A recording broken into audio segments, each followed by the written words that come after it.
I almost got robbed my third night in Santo Domingo. Not because I was careless, but because I trusted the wrong advice. See, there's an entire playbook solo travelers use in the Dominican Republic that nobody talks about publicly. The difference between paying $900 versus $300 for the same trip. Between ending up in the hospital without help or knowing exactly which 3 phone numbers will save your life. After 3 trips and 1 very close call, I learned why nobody shares these secrets. They only work when fewer people know them.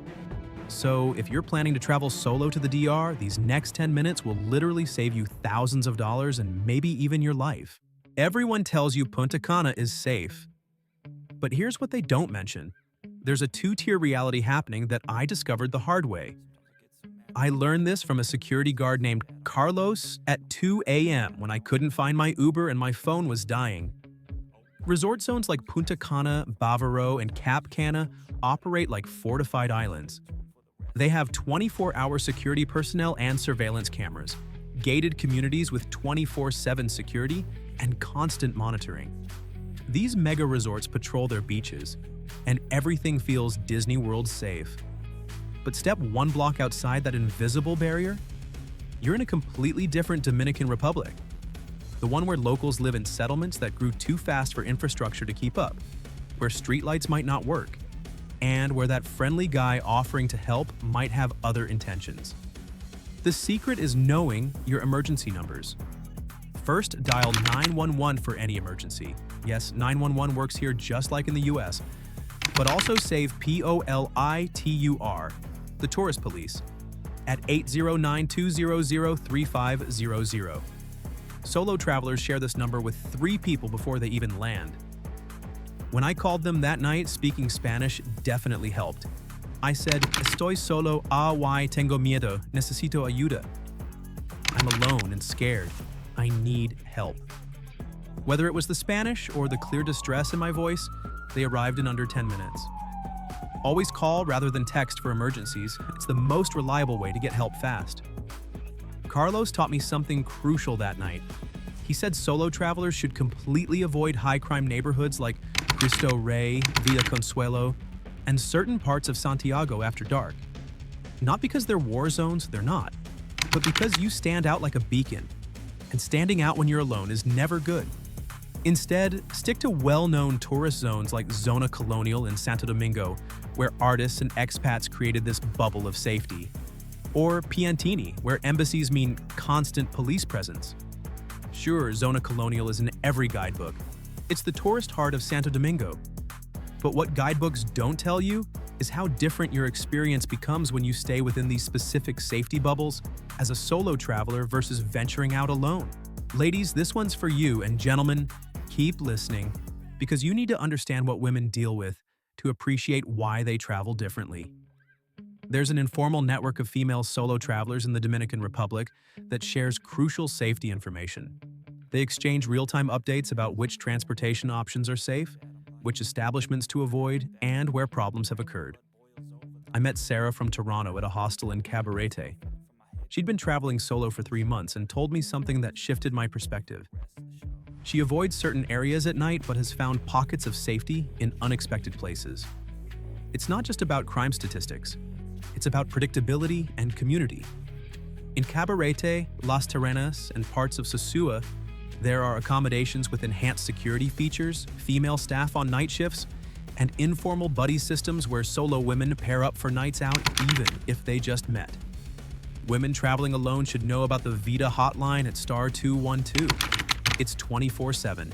Support specifically for gender-based violent situations. Save this number. The network also shares vetted Uber Select drivers. Yes, pay extra for Select. It's worth it for the added safety. They share which restaurants have female bathroom attendants, because that's where you run if something goes wrong. Which beaches have female vendors who'll pretend to know you if you're being harassed. But here's the uncomfortable truth.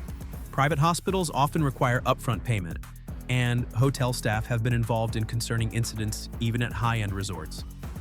Women in the network document everything, share warnings, and look out for each other. They order bottles, not mixed drinks. They go to the bathroom in pairs even if they're traveling solo. They just ask another woman, any woman, And they maintain extra vigilance at all-inclusive resorts, particularly after 10 p.m. You know those all-inclusive resorts everyone recommends? Let me tell you what I discovered after spending 3 weeks bouncing between different accommodations.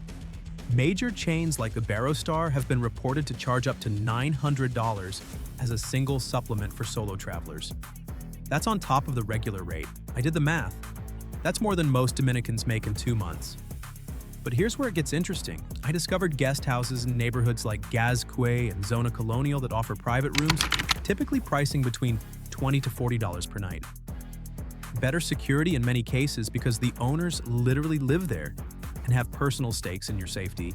Doña Maria, who runs a Casa Particular near Parque Independencia, has 3 locks on every door, cameras she actually monitors, and her nephew sleeps in the front room. He's a police officer. The real secret, though, book through local channels when possible. You'll often save money because there's no platform fee. But more importantly, you get better rates when you communicate directly with property owners. I learned to message in Spanish, mention I'm traveling alone for cultural reasons, por razones culturales, and prices often become more negotiable. Dominicans respect solo travelers who are there to learn, not just party.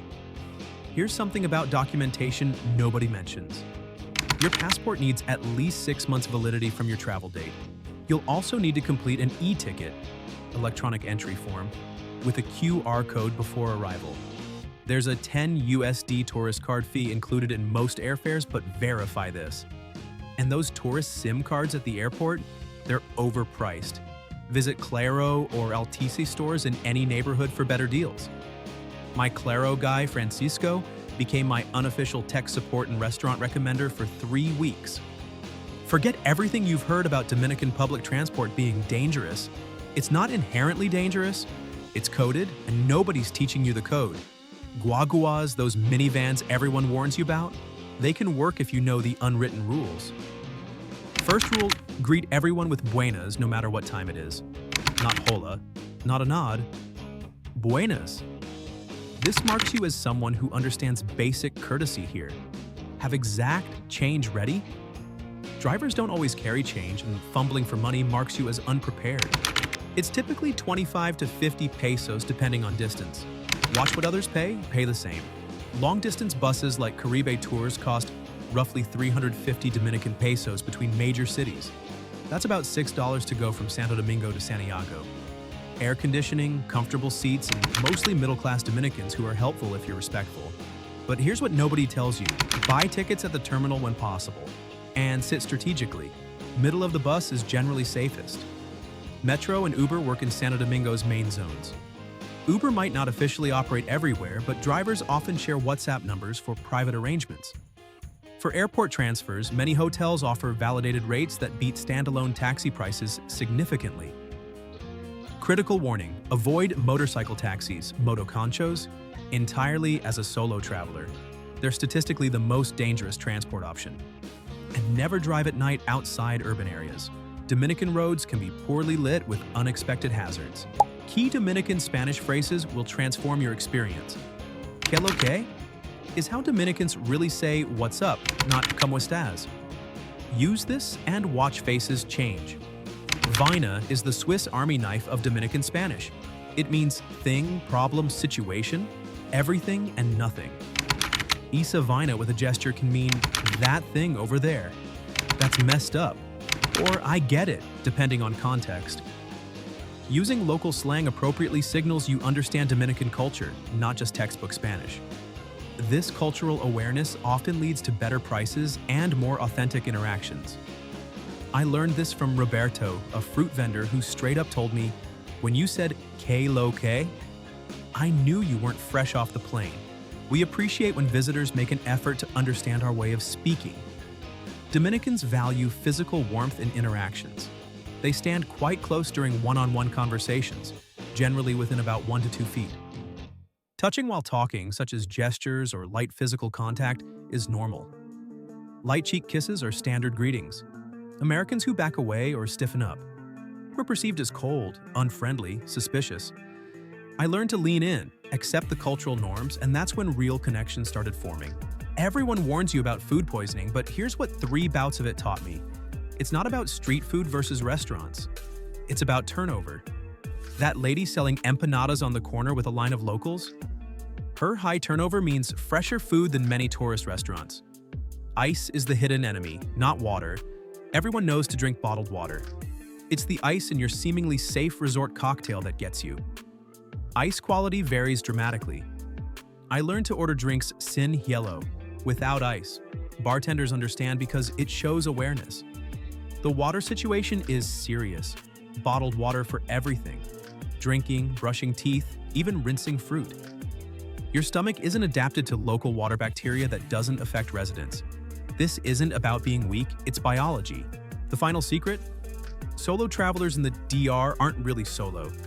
There's this informal network of expats, digital nomads, and long-term travelers who've created support systems. Co-working spaces in Santo Domingo and Cabarete aren't just about Wi-Fi, they're about connections. Show up consistently and suddenly you're getting invited to local experiences tourists never see.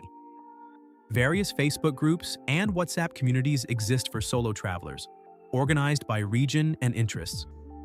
The Vegan Solo Travelers DR group helped me find restaurants I never would have discovered and introduced me to Dominicans who destroyed every stereotype I had about Caribbean food.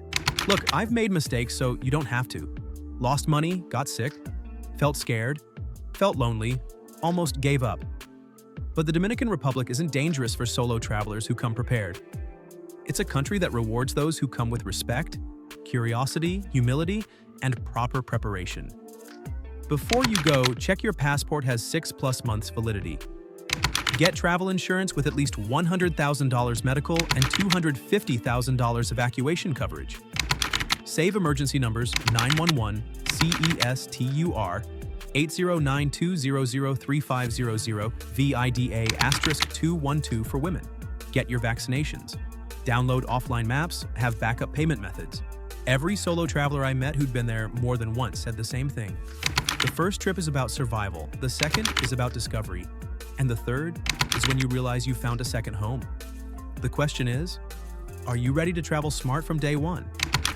Start with these preparations, test them, watch how the country opens up differently, then come back and tell me how it changed everything.